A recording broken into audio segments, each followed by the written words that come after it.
You're listening to the When Life Hands You Lemons podcast. But in an entry-level film production, it's one strike and you're out. You're fired. I'm not calling you back. If your goal today is to make a basket, we're going to make that basket. The minute you create something, as soon as it's made tangible, you have a copyright in it. How do I get our guys to sound that big, that full when they do the harmonies? And I'm your host, Lennon Seahawk. Let's get to the show. Hello and welcome to this week's episode of When Life Hands You Lemons. This week's episode features the co-founder and president of Venture Music. And I'll let Chris tell all about Venture Music because it's his company. He'll be able to describe it and explain it a lot better than I ever will. But Chris and I dig into a lot of interesting topics. We talk about TikTok specifically, and we dig into like what that looks like. We talk about what types of success he's had. We talk about Twitch. We get into Twitch a little bit and discuss like how he thinks the future of Twitch is going to look. We talk about the next technologies and the next frontier in like virtual reality, something Chris is incredibly excited to learn and continue discovering and working on because it's such an interesting realm, and how concerts can happen in virtual reality, how anything, our whole lives can potentially be taken over by virtual reality. And it's a very interesting concept to all of us. So we dig into all that stuff. Before I let you go and we dig in, I want to remind you to please sign up to my mailing list, as it helps me notify you when new episodes like this are live. I would also appreciate a 5-star rating and or review on Apple Podcasts, as it helps the show get discovered by new listeners. And there is a guest request form in the show notes below. So if you or somebody you know would be a good guest for the show, please fill that out. Lastly, check out my website, lennonseahawk.com, and follow me on Instagram as I post some my personal life and podcast stuff there as well.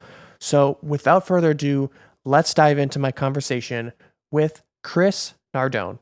But yeah, thanks for being here. Excited to chat with you. So why don't you kind of start by giving us a little bit about who you are and what you do, so we can get a groundwork. Sure. I'm Chris Nardone, and I'm the founder of Venture Music. And this has been, for better or worse, my almost 12-year project in the making. I just, kind of knew that I wanted to be in the music industry from the get-go, and started out as a manager, started my own company, and just, kind of all gained steam from there. And at this point, Venture is a full service marketing company. We're trying our hardest to be forward thinking about what a marketing company is in 2020 in the music industry, and we've been trying to be very deliberate about getting rid of the fluff and the things that kind of have always existed as part of marketing and music, just because that's the way things are done. And we've just always approached things guerrilla warfare style, and have never had big budgets for our clients, and have always been using the internet for better or worse to our benefit,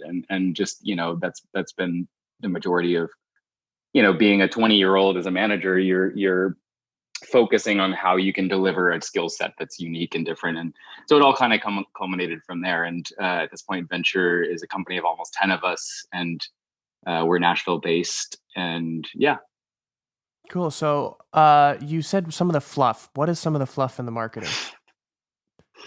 I just feel like the music industry is always a few steps behind in terms of the development process, and just the ecosystem that supports a developing project. And I say fluff kindly.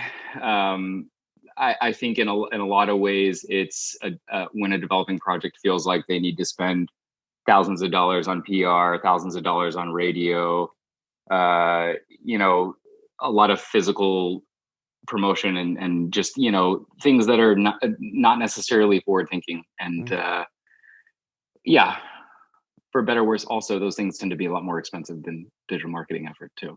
Mm-hmm. Absolutely. So tell us a little bit about the company. I'm interested to hear a little bit more exactly what you do. So this has been morphing over the years, and I think the benefit that I've had is being able to approach this as a manager, and having always been on the other side of the table. And, the majority of our clients never had major label deals or label deals of any kind, period. So you're always in this position as a manager of building a team and making sure all the components of the team are working effectively together. But we just made a deliberate move maybe 4 or 5 years ago now, and said, if we were a manager and we were going to go out and hire a service that was, a for-hire marketing company in music, what would that look like? And it just, went down the rabbit hole from there. And along the way, we picked up different components of what we do. I mean, at the core, we're an advertising company. We're creating ad strategies and delivering them directly to fans. But in the music industry, there's so many different nuances of kind of, what works into that. Like Spotify promotion is its own beast. And while, advertising works into that in so many ways, at the same time, we've built a playlist network that supports our clients. We've built a network of people that we trade with. We've developed ways outside of just strictly advertising that we tap into to help develop our clients. And that the Spotify promotion is one of a handful of examples of like ancillary services that we do that make up the marketing company as a whole, if that makes sense. Okay. So I want to get into kind of the strategy a little bit. In the bio that I read about you, there was like an integration of strategy and Spotify, strategy and technology, and like trying to stay up to date with all that stuff. Can you discuss that a little bit and what that kind of looks like and how important it is in today's day and age? And now that we're in the midst of the pandemic, how vital and how much of a crutch we use technology, and how much, this podcast alone is reliant on technology. Right. So without it, there is no podcast. Right. It's true. It's true. It's true. Well, so the strategy side of things, to me, a lot of what we do is A&R. At the end of the day, we think of it as A&R just because it's understanding the artist and where they're coming from and what they want to say. And then it's on the flip side, understanding the audience and, what they want and what's important to them and what connects with what audience. So there's that component of it. But, when you take that skill set and focus specifically on digital marketing, a lot of us do that in music and a lot of managers do that, but it's one of a lot of different things that you're always splitting your time between. And yeah, I don't know, when we just had the ability to entirely let go of the other stuff and, treat the work as if we're managers, as if we're people that, are fighting for a commission-based kind of eat what you kill sort of approach. I don't know. I might have kind of lost track of your question, but the digital advertising side of what we do is the delivery, is the fan facing, front facing, consumer facing side of it. But the majority of the work is spent directly with the client, talking about their goals and figuring out how we can take a specific budget and do meaningful work with it. Okay. And what are some of the things that you're doing? Are you running like Facebook ads and Twitter and gotcha. Google? Like what types of things are you doing? Facebook, Instagram, and Google, YouTube spends are the bulk of what we're focusing on as far as like advertising strategies. We've been using TikTok a lot more so recently, and Snapchat a lot more so recently, especially during this election cycle. Facebook specifically spends have skyrocketed just because of how noisy it is out there. And I think our job is always to just keep a baseline understanding of what we can do and then pivot when needed, Mm-hmm. And some of the major ad publishers like Verizon, like they all pulled from Facebook as well recently, I believe. Gotcha. I didn't even know that. I don't blame them. At that scale, when spends are 2 or 3 times what you're used to, that's... Well, I think they pulled for, I don't remember, this was like a month and a half, 2 months ago. I don't remember exactly what it was they pulled for, but it was like all these major corporations were pulling from Facebook. And that's when the ad spend started going up, because these major companies aren't spending a bunch of money on ads. So that was driving up the cost. Gotcha.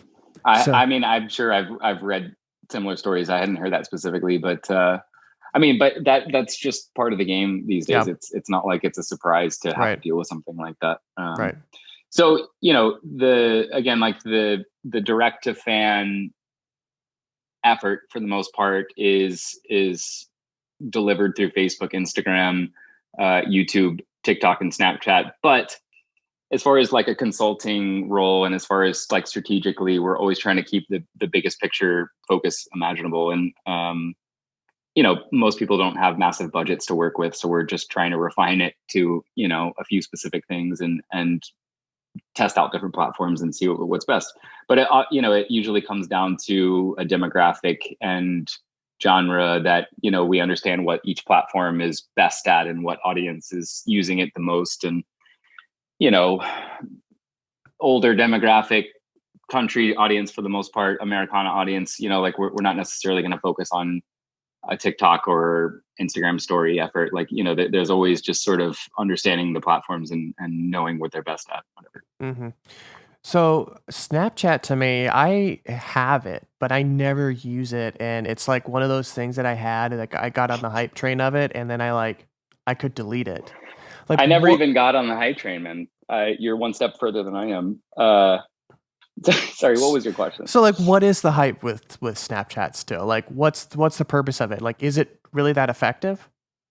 Man, I think that to me, like the 15 years ago when Facebook started, like the day of this all encompassing, like singular social media platform has already come and gone. And even TikTok, is this massive entity. I'm 33. I don't have any friends on TikTok, like it might be the biggest thing in the world, but to me, it's still at this point, a niche game. And while I don't necessarily think I can give you an answer as to who specifically is using Snapchat, it is still a significant audience. And like, even recently, our Snapchat spends have been comparable to our best Instagram and Facebook, cost per click, target. So that really, at the end of the day, is it. I mean, if the cost per click with a relevant audience is better in one place, we're going to follow that. And that will always be the name of the game.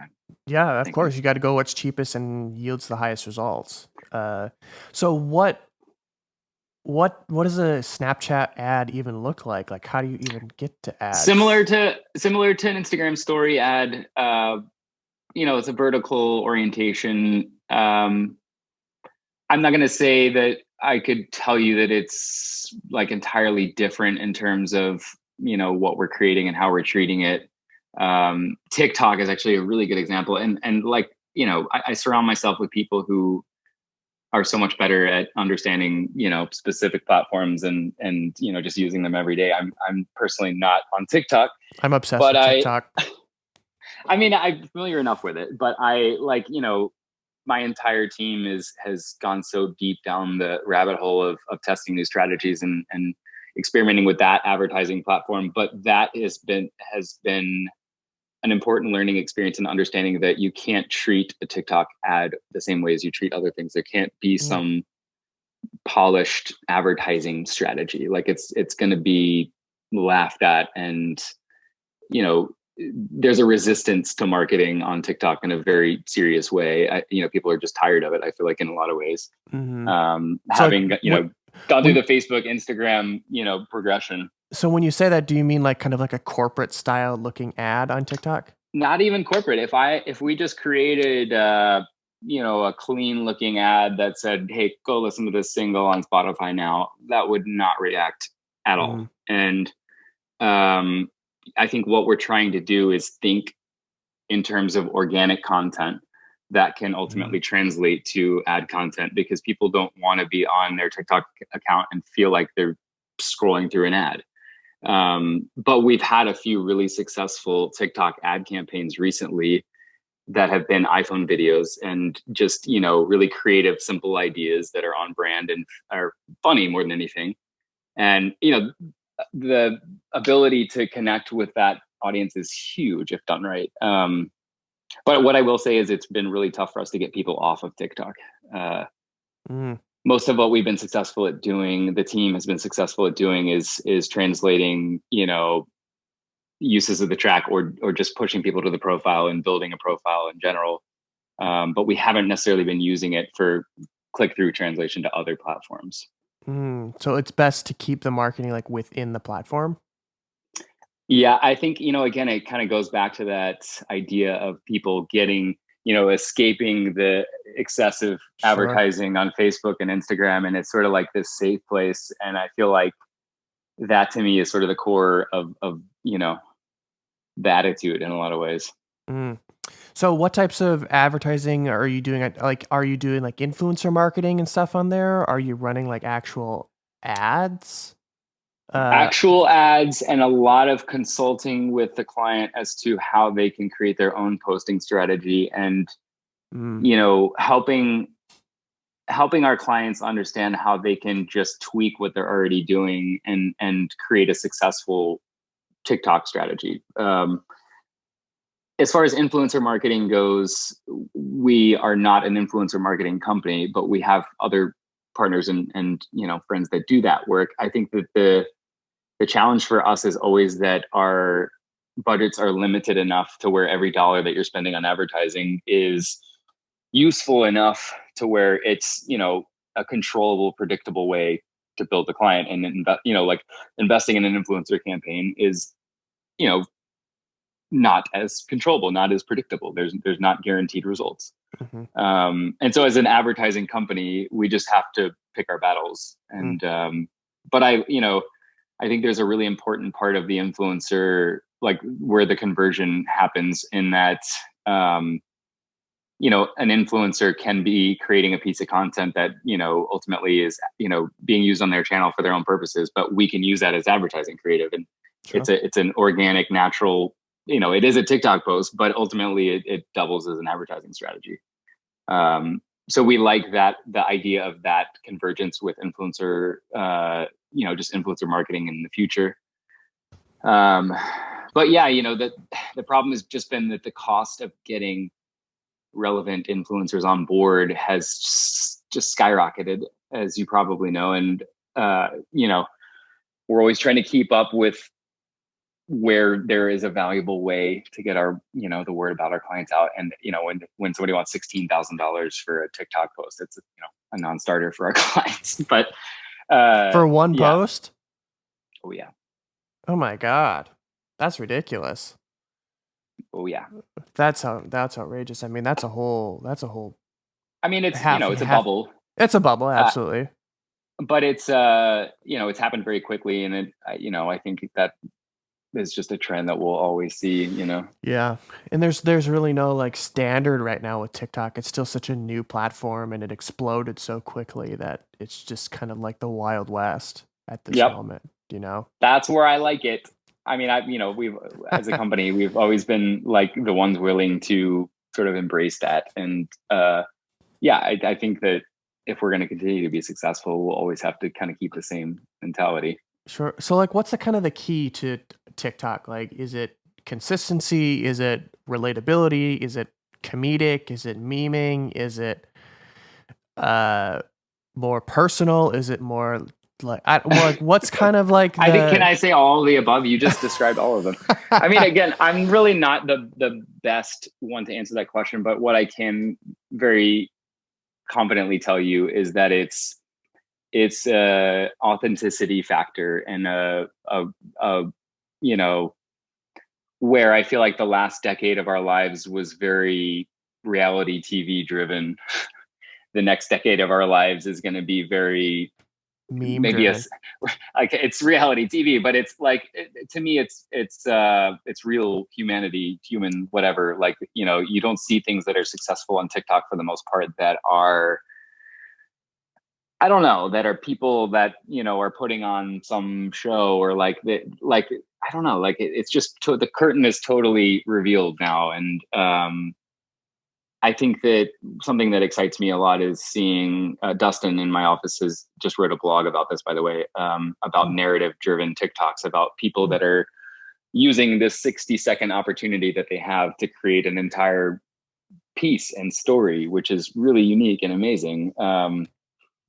But all of the ones that I've seen that do really well are just, there's an emotional part of it that you can't help but feel, you know? And I think that from the friends that I have that are on TikTok, it's the algorithm is very smart. It's learned like exactly what I watch. And it's like even more so than like YouTube and Facebook do. And like my mom, she's on TikTok. We got her on TikTok, and she's always watching like cooking and like these Dollar Tree hauls. I never see that stuff ever. When I'm on TikTok, I'm seeing like people owning birds. I'm seeing cat videos, dogs. I see this Naturally. I see this guy that takes care of his mom who has dementia in the middle of Indiana. It's just like interesting to hear how he takes care of her, and she's telling the story and like sharing that journey. That's with maybe her. foreshadowing for you and your mom later. It could be. I don't know, but it's like, and I get a lot of memes. You know, obviously the political things pop up every once in a while, but it's like crazy how specific, like some of the stuff that my mom sees, I don't see, and the stuff that I see, she doesn't see.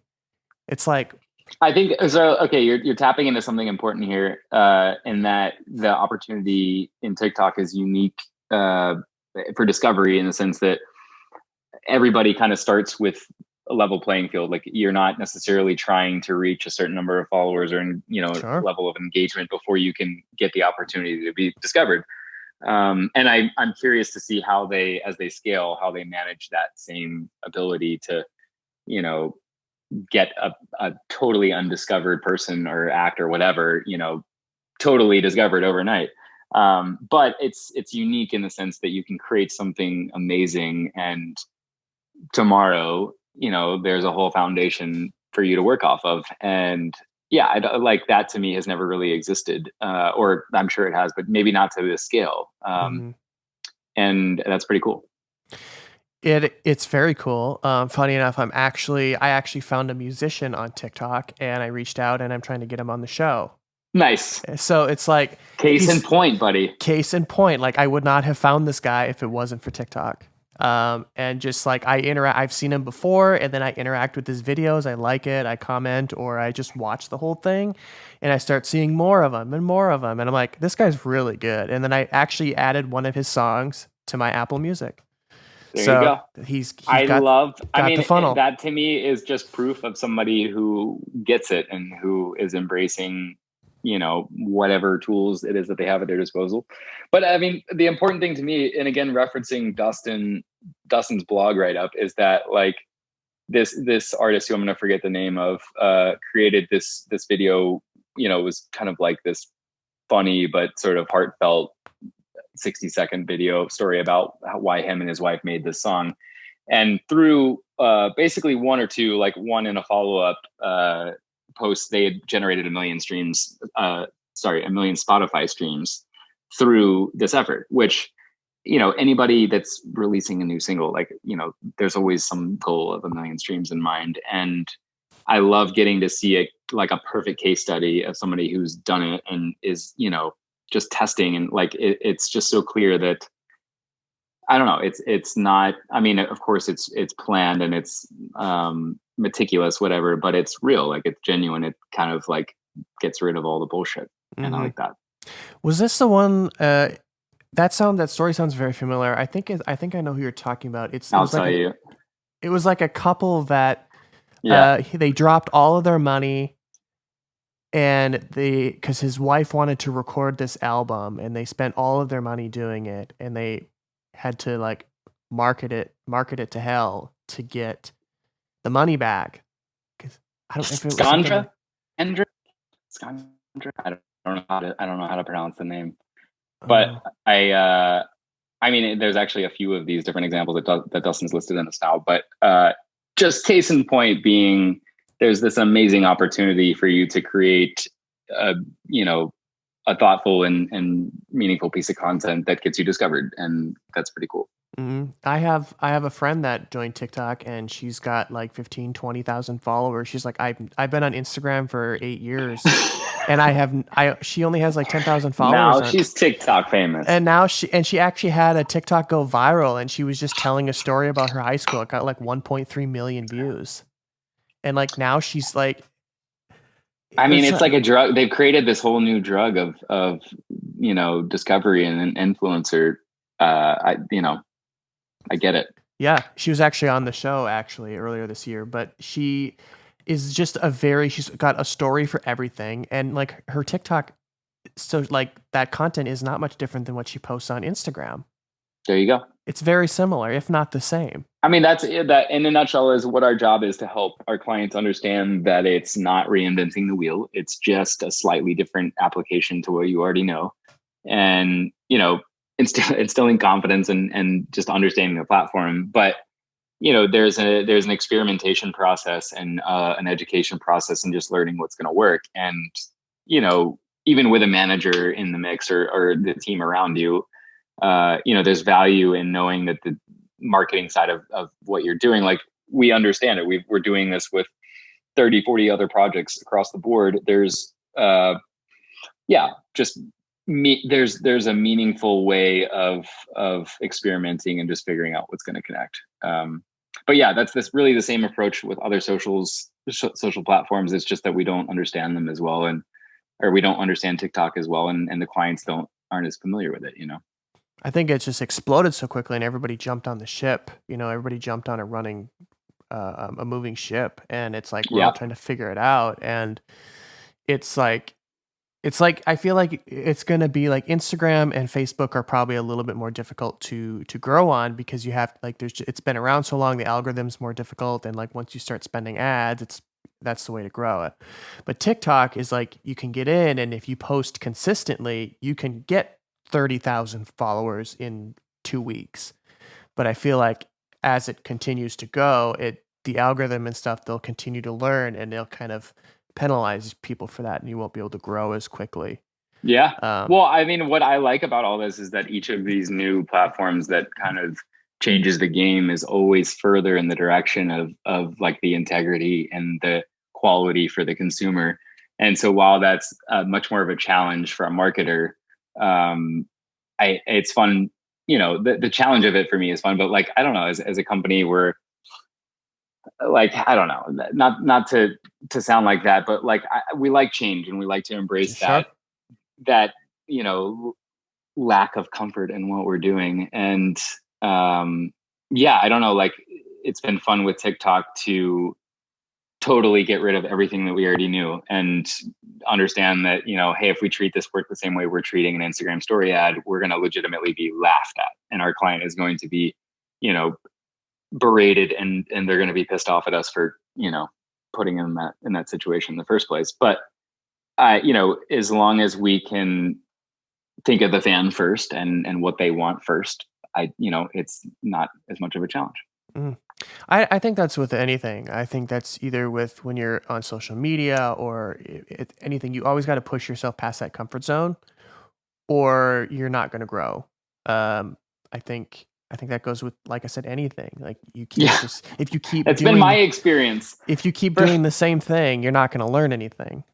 Yep, it sucks, right? But whenever you're comfortable, it's usually not a good sign. I hate being comfortable. I don't like being comfortable. That scares me. I always got to try new things. I'm the same way. I don't know. I didn't necessarily intentionally become this way, but yeah, it happened. Yeah, you realize that you get comfortable and you get stagnant, and then it's like nothing new is coming. And it's like, okay, I got to try something different. Are you noticing any other platforms that are coming up, or like Twitch has been a lot of just first of all, understanding how the platform is becoming less of just, gamer central, and understanding that, like, when Logic signed that exclusive deal with them this summer, I think it was a good moment for us to be like, okay, that's effectively a major label deal in some futuristic kind of way, and understanding that there's a 1% version of that we can be doing on our own. I won't say that we're that far into testing any certain strategy, but Griffin and Dustin in my office, I think that understanding that we can create radio stations and create, ways for people to discover music and just to consume music on the platform, and figuring out ways that we can basically just build our own stations in essence. And there's that part of it. And then there's, of course, when a client has an interest in just, gaming in general, but like when there's a way to actually help facilitate, a development, like an actual marketing plan in terms of applying that to Twitch. I mean, these are forward thinking, I think, goals more than anything, understanding how we can, the same way somebody has built their YouTube channel, I think in the future will be how we're treating Twitch in a lot of ways. So there's that. Of course, I'm not really that familiar with the platform myself, but, and at the same time, this whole process of TikTok really kind of struggling to, understand if they're going to continue to be around. And, the team has been exploring Triller and, just understanding if TikTok goes away, okay, what fills that void? I don't think any of us really feel like that's going to happen necessarily, but just understanding that there is potentially a big shift that could happen and, what fills the void. I'm trying to think of anything. I'm kind of stumped by your question, which is sad. But yeah, I'm sure I'll think of something else. Well, I mean, even outside of Twitch, maybe it's not just like social platforms. Maybe it's, some kind of new burgeoning technology that's kind of coming out. Or, well, you did just give me. I mean, so VR is my big kick right now, and actually, my phone is propped up on my Oculus right now, and I'm not a big gamer, but like the first time I put on one of these new Oculus headsets, I just had like an entire like aha moment of realizing that this is going to be an entirely new and incredible way for people to digest and consume music. And I have no idea what our foray into that will be, but I've just been trying to consume as much as I can and just like understand like what the future of what we'll be able to do. And it's exciting to me. I love that idea so much. And yeah, I won't say that I've been super impressed by a lot of the content, like a lot of the music content that's out there right now on the Oculus. But I don't know. I just get so excited at the thought of in the future getting a really, really quality experience on a headset at home. And to me, that is an entirely new revenue stream. It doesn't cannibalize live shows. It doesn't, it just supports and helps our business to flourish, which I'm so excited about. I mean, if anything, it could be supplemental to live shows. Yep. I mean, man, think about the fact that, some like Radiohead plays 12 shows in a world tour, like one of my favorite bands. Like a lot of times there's not an opportunity to see bands that you want to see. And, I would spend $100 to watch that on a VR headset. Like there's going to be a massive opportunity to make money from live touring that is, outside of the people physically in the room.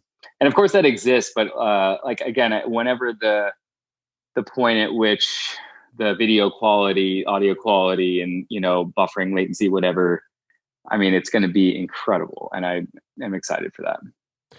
Yeah, I geek out over all that stuff. Look what video games have done, like with VR. I mean, it's incredible. Like you ride roller coasters and it literally, even on your phone. Yep. Let alone when you hook it up to like a PS4. I kind of want to vomit when I do the I do the roller coaster on the Oculus, but yeah. Me too. Yeah. I'm sure they get better at that too. Yeah. I agree. I mean, you're going to be able to go to the damn zoo and pet animals in VR, and they're going to send you like 3 little faux rugs just that you can pet, like, oh, this is a zebra. And, it'll be like a real life. I don't know. I'm just coming up with stuff. I'm excited for those days, Lennon, when I can pet the giraffe in my room. Well, no. So the like one step further from that too is that like this newest Oculus headset that I have has the cameras built in, and so has the augmented reality capability too. And I'm not as excited about that part of it for the music industry per se, but I think it's, first of all, it's really cool to just experience how like, you set this border around yourself when you have this headset on. And if you step outside of your barrier, you snap to the room and like the cameras turn on. And so you have the headset on, but you're looking around.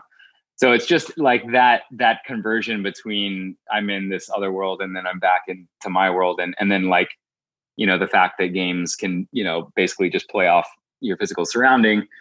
That stuff is really cool. And I'm so excited for just like, the really smart people that are going to come up with the tools that, people like us will use in the future. But yeah, I'm loving just experimenting with, what's already out there and then just thinking about, in the future. Yeah. I'm wondering if, because VR, I mean, I'm wondering if people are going to get addicted to it, because with VR, you're like Ready Player One. When I bought one of these, you had to rewatch the movie, and I was like, all right.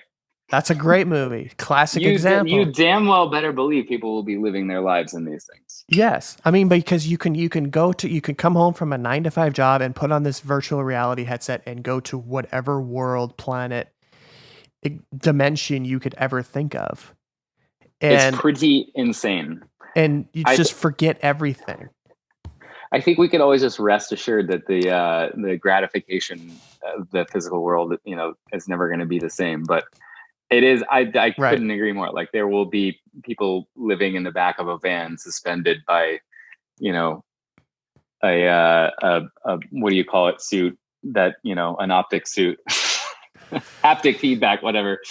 Yeah, that might scare me a little bit. I tend to have a very positive viewpoint of like I'm not somebody that like thinks that AI is going to ruin the world or anything, but yeah, I definitely already there are people that scare me with the amount of time they spend on devices. Yeah, needless to say.